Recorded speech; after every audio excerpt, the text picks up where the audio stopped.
Somewhere inside a Fortune 500 company last month, a finance team pulled up the books and found $500 million missing. Not stolen, not fraud.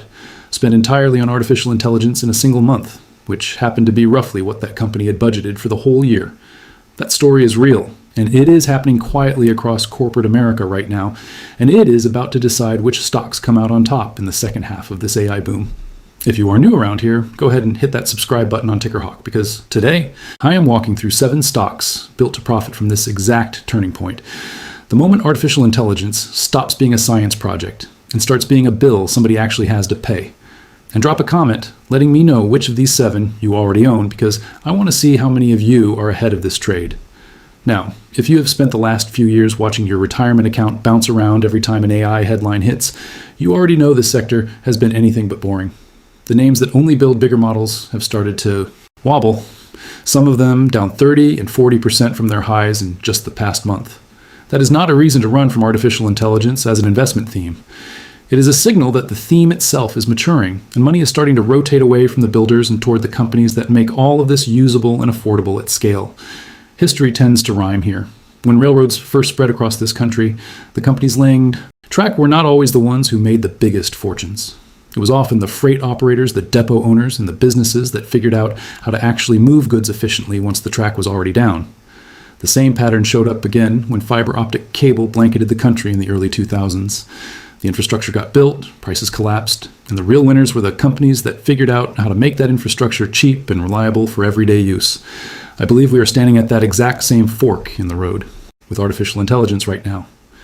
Here is what almost nobody outside of corporate finance departments understood 6 months ago. Every time an employee types a question into an AI model, that request gets broken down into pieces called tokens, and every single token has a price tag attached to it. Longer prompts, more detailed answers, fancier models, they all mean more tokens, which means a bigger bill. For most of the past 2 years, nobody cared. Companies were told to use AI as much as possible, cut costs elsewhere, boost revenue, and let the token bill sort itself out later.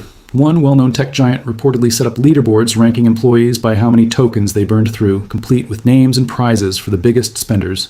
In one 30-day stretch, that company's workforce ran through more than 60 trillion tokens.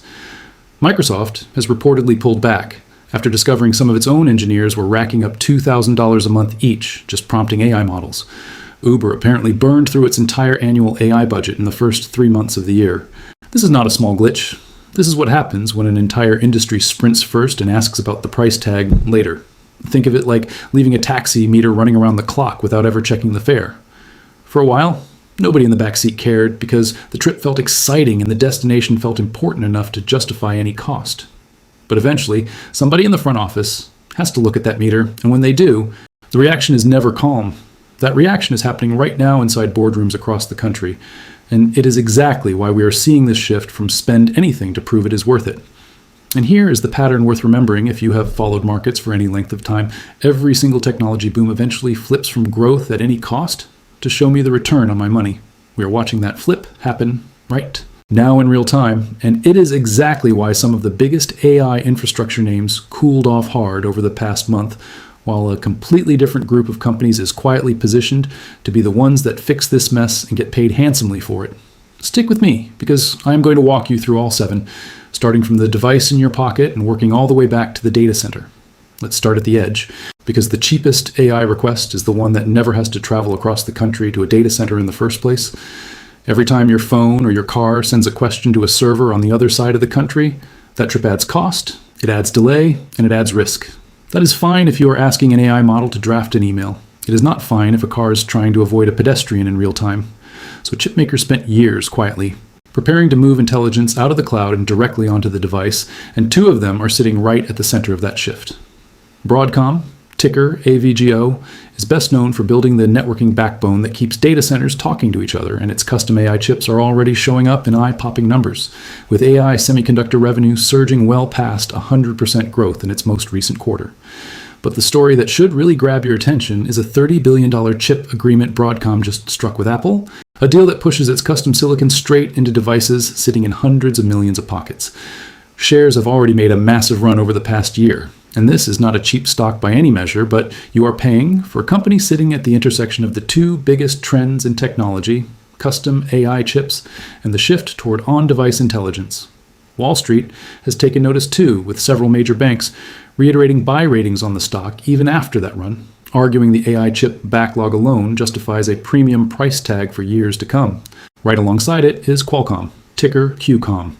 For years, Qualcomm was known purely as the company behind the chip inside your smartphone.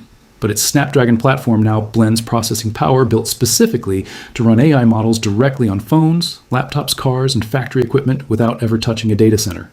Shares have already climbed sharply since the company's spring earnings report, and Qualcomm just used its investor day to lay out a fresh push into AI hardware for corporate data centers too, giving it a foothold on both ends of this trade, the edge and the cloud. Add in a hefty stock buyback program the company has been running, and management is essentially betting its own balance sheet on this diversification away from just smartphones actually paying off. Now let's move one step up the chain, because even with cheaper chips on the device, plenty of AI work still has to run somewhere bigger, and that is where the cost of the model itself becomes the whole ballgame. Every time a company sends a request to a closed proprietary AI model, it pays a toll to whoever owns that model, open source. Changes the math entirely.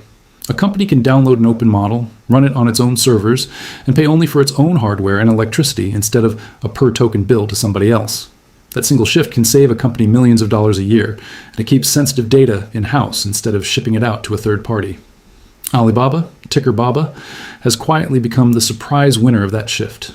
Its Qwen family of AI models is free to download, has already crossed hundreds of millions of downloads worldwide, and continues to post benchmark scores that go toe-to-toe with the biggest closed source names in the industry. Shares got hammered down into the mid-90s in late June on worries about slowing Chinese consumer spending, then ripped higher on stronger than expected cloud numbers and an improving regulatory picture, climbing back above $110 in a matter of weeks. And here is the part that matters most for the stock itself. Every company that downloads Qwen and builds on it still tends to come back to Alibaba's cloud division for hosting, support, and deployment tools, which turns an open and free model into a very real sales funnel. It is a bit like a hardware store giving away the blueprints for Birdhouse for free, knowing full well that most people building it are still going to walk back in and buy the wood, the nails, and the paint from the same store. From here, we move into the layer of this story that almost nobody outside of finance and IT departments even knew existed a year ago, keeping track of which AI agents and which prompts are actually worth the money being spent on them. Companies rolled out AI agents to handle customer service, marketing, and internal operations at a blistering pace, but most of them have zero visibility into which of those agents are creating real value and which ones are quietly burning through the budget for nothing. Palantir, ticker PLTR, built its entire reputation, solving exactly this kind of problem for governments and now for corporations, connecting a company's raw data straight into an AI platform that tracks every action an agent takes, every token it uses, and every workflow it touches. That visibility lets a company shut down the agents that are not pulling their weight and double down on the ones that are. The stock has pulled back sharply from its highs earlier this year on fears that cheaper AI tools might eat into its software business, and the CEO has been publicly blunt about how unsustainable he thinks the current token pricing model is for most companies. That kind of public frustration from a company built to solve this exact problem tells you where the puck is headed. The company also just landed a partnership with a major chipmaker to help government and critical infrastructure clients run AI securely on their own hardware. Another sign it is positioning itself as the trusted referee for this next phase, rather than just another player chasing the trend. Datadog, ticker DDOG, takes a more specialized angle on the same idea. Its observability platform traces every single AI request from the moment it starts to the moment it finishes, showing a company exactly which prompts, which models, and which agents are eating up the budget before those choices ever reach production. Shares have climbed close to 90% so far this year. The management just closed an acquisition aimed at building out its own AI research lab focused specifically on this kind of agent monitoring. Nobody else in the market has quite the same depth of usage data that Datadog is sitting on, and that data is becoming as valuable as the software itself.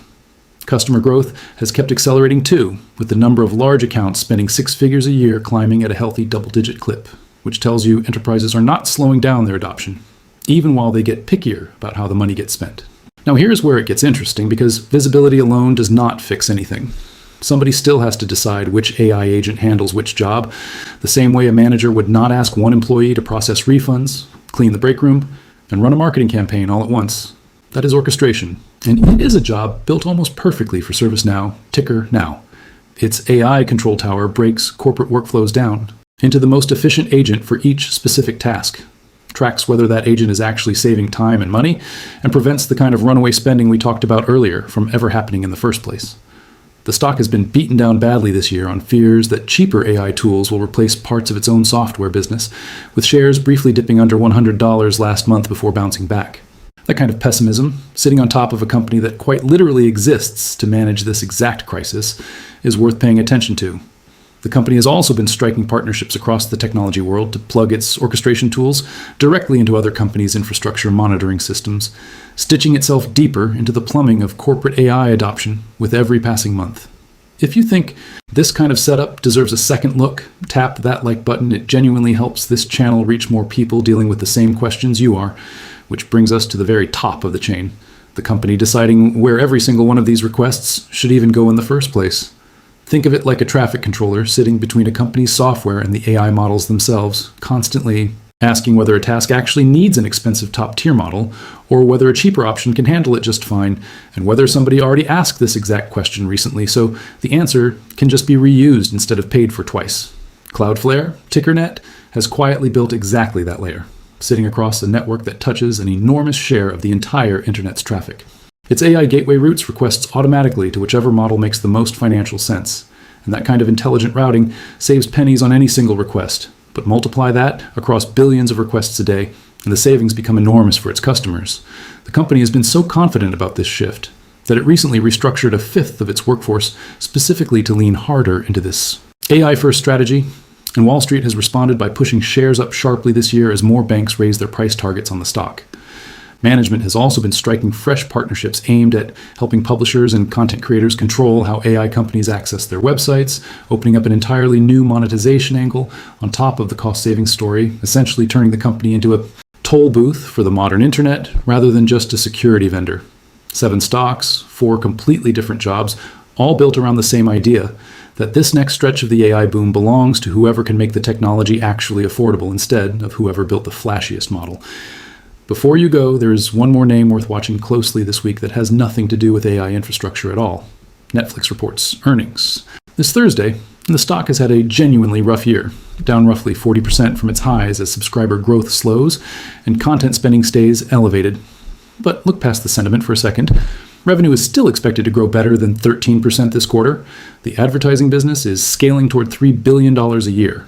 Paid memberships have pushed past 325 million, and the stock is trading at a price-to-earnings ratio in the low 20s, which is genuinely cheap for a company still growing revenue and profit at a double-digit pace. A stock does not need a triple-digit gain story to be interesting. Sometimes the most interesting setup is a great business the market simply stopped paying attention to for a while. Zoom out for a second, because this week matters more than most. Inflation data lands today, and if the June numbers show prices cooling the way most economists expect after gas prices dropped sharply last month, that eases pressure on the Federal Reserve and tends to be good news for stocks across the board. Layer on top of that, a second quarter earnings season that just kicked off with the big banks, and Wall Street is bracing for overall profit growth north of 20% across the entire S&P 500, led by energy and technology. That combination, cooling inflation and strong corporate profits landing in the same week, is exactly the kind of setup that can pull a nervous market out of its funk and back toward new highs. So here's my question for you. Drop it in the comments below. Out of these 7 names, which one is already sitting in your portfolio and which one is going on your watch list this week? I read every single comment, and if this breakdown helped you see the AI trade a little differently, share it with somebody who is still only watching the big name chip stocks and missing everything happening underneath them. Hit subscribe if you have not already, because we track moves like this on TickerHawk every single week, and I will see you in the next one.